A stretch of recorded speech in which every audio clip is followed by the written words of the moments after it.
This eerie story comes from the heart of North Nazimabad, where a seemingly ordinary night turned into a terrifying experience that has since become the subject of local whispers.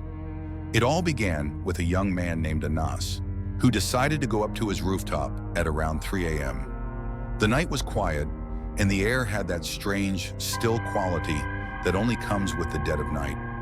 But something felt off.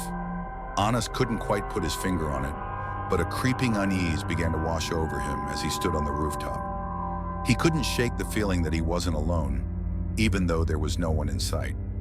As he turned his head to the other side, his blood ran cold. Standing right there in front of him was his mother. She looked as though she had appeared out of nowhere, her figure illuminated by the faint light of the full moon above. She didn't seem like herself. There was something unnerving about her presence. In a soft, almost urgent tone, she told him to come down from the roof, warning him that it was late, and the night's full moon carried an eerie energy with it. Without thinking too much, Anas quickly made his way back downstairs and returned to the room where his mother was supposed to be. But when he entered the room, his heart nearly stopped. There she was, lying exactly where he had left her, peacefully asleep in her bed, as though she hadn't moved an inch. Confused and shaken, he tried to process what had just happened. How could she have been on the rooftop with him and then back in her bed in the blink of an eye? This chilling incident aligns with a well-known local gospel.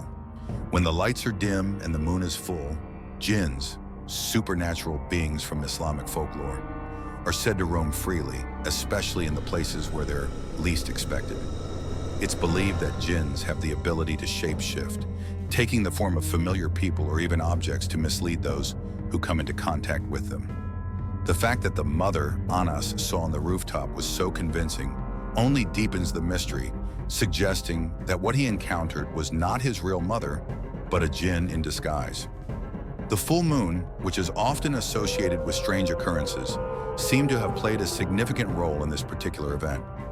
In many cultures, the full moon is considered a time when the boundaries between the physical world and the supernatural become blurred, making it easier for these entities to manifest. The dim lighting and quietness of the night likely created the perfect atmosphere for a jinn to make its presence known. For Anas, the experience left him with more questions than answers. Was it just a bizarre, sleep-deprived hallucination?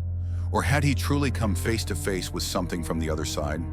In North Nazimabad, and in many parts of the world, people are warned to stay cautious during such nights, especially when the moon is full and the lights are low.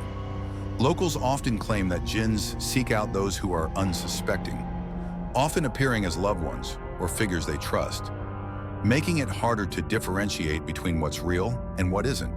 This story has become a cautionary tale in the area, one that warns people not to let their guard down when the moon is high and the night feels too quiet. After all, in the darkness, you never know what might be lurking just beyond the corner, waiting to make itself known.